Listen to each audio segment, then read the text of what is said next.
Soo dhowow. Waxaan kula wadaagayaa dhammaan waxyaabaha ku saabsan laab-dillaaca ama laab-jeexa. Si kale haddii aan u dhigo, waxaan kuu sharaxayaa waxa sababa, sida lagu garto, calaamadaha laab-jeexa ama laab-dillaaca, ka hortegistiisa, iyo sida loo raadsado daaweyn sax ah. Aan ku bilaabaye waa maxay laab-dillaac ama laab-jeex? Caafimaad ahaanna loo yaqaano GERD. GERD waxaa loo soo gaabiyey Gastroesophageal Reflux Disease, oo ah xanuunka ku dhaca tuubada cuntada iyo caloosha, oo macnaheedu yahay in cunnada caloosha gashaa ay dib u soo noqonayso. Aan kuu sharaxo. Marka aad cunto liqdo sida caadiga ah, waxay raacaysaa tuumbada cuntada ee loo yaqaano esophagus. Hoos ayay u raacdaa ilaa ay caloosha gaadho. Caloosha marka ay gaadho waxaa jira albaab yar ama muruq sida albaabka u shaqaynaya oo furmaya marka dusha laga cadaadiyo ee ay cuntadu dusha ka cadaadiso. Waxaana loo yaqaanaa muruqaasi lower esophageal sphincter. Waxa ay shaqadiisu tahay inuu cuntada ka diido inay dib u soo laabato kadib marka ay gasho caloosha. Haddii aanu jiri lahayn muruqani ama albaabkan yari, cunto markaad cunto maad foorarsan karteen, sababtoo ah dib ayay u soo noqon lahayd cuntadaasi. Haddaba, marka muruqan ama albaabkani uuna si saxa u shaqaynaynin, ayay dhibaatadu bilaabmaysaa. Waxaa dhacaysaa inay asiidha calooshu dib u soo raacdo dhuunta iyo hunguriga oo ay keento laab-dillaac ama laab-jeex, ama aad xanuun iyo olol oo kale ka dareento laabta. Sidoo kale aysiidhkaasi waxa uu soo socon karaa ilaa afka, oo waxa aad daacaysaa daaco qadhaadh oo mararka qaarkoodna ay la socoto aysiidha lafteedii. Waxaana ay xaaladani keeni kartaa cuno xanuun, iyo haddii aad allergic leedahayna waa ay kaaga sii dari kartaa. Calaamadaha laab-dillaaca ama laab-jeexa waxaa aad loo arkaa markaad cunto kadib, iyo marka aad jiifsato. Sababtoo ah waxaa si weyn u furmaya albaabkii celin lahaa soo noqoshada cuntada iyo aysiidhka caloosha.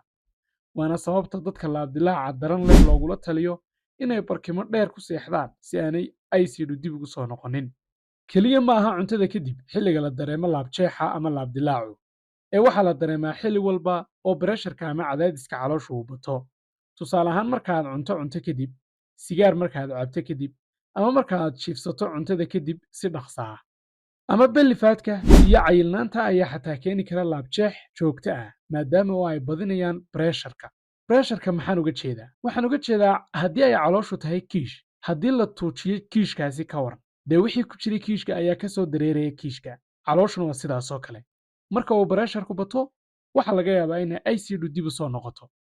Qodobka ugu daran uguna ballaadhan ee keenaya laab-jeexa ama laab-dillaaca ayaa ah bellifaadka, kaasi oo bareshar joogto ah ku haya caloosha.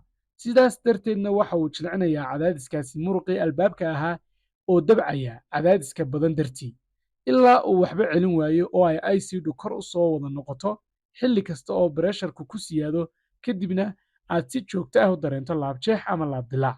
Laab-jeexuna waa xanuun keenaya deganaan la'aan, cunto doonis aad moodayso inaad gaajoonayso, haddana aanad waxba cuni karayn, iyo inaad dareento tabcaan, daal iyo xataa stress.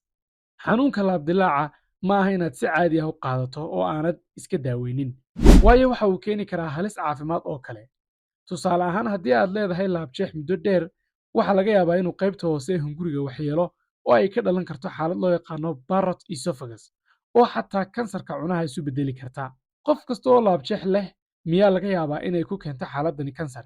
May, kuma keenayso, oo dad yar ayay ku keentaa, laakiin haddana waa halis jirta. Taasina waa sababta marka uu qofku dhakhtar tago ee uu leeyahay muddo dheer oo laab-jeex ah, tusaale ahaan 5 ilaa 10 sano, ay tahay in lagu dhaadhiciyo kaamarada ama lagu sameeyo diagnosiska loo yaqaano upper endoscopy, si loo eego dhaawac intee leeg ayaa gaadhay hunguriga qaybtiisa hoose.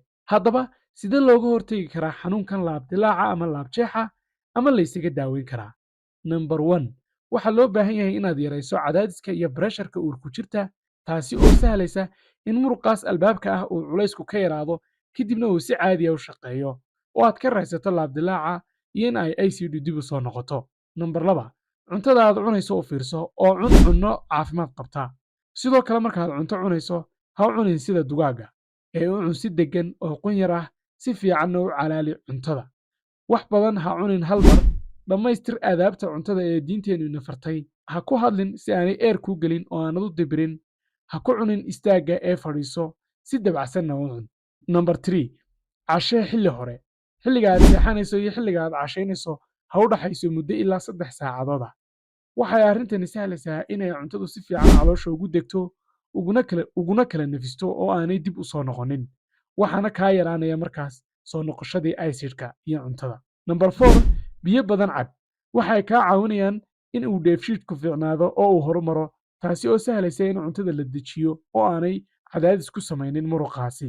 Intaasi kadib, waxyaabaha aan fiicnayn ee kugu kicinaya laabdilaaca sida cunnooyinka saliiddu ay ku badan tahay, sigaarka, cabitaanada soodhaha leh, iyo waxyaabaha kale ee aan fiicnayn sida inaad cunto badan si bilaa kantarool ah, waxyaabahaasi oo dhan ka fogow. Marka aad sidaas samaysana, waxaad dareemi doontaa inaad ka bogsatay laabdilaacii ama laabjeexii, waxaana dareemi doontaa caafimaad, firfircooni iyo nashaad.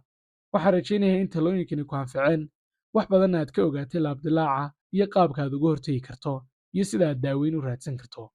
Fadlan channelka subscribe saar, like garee muuqaalka, asxaabtaadana la wadaag.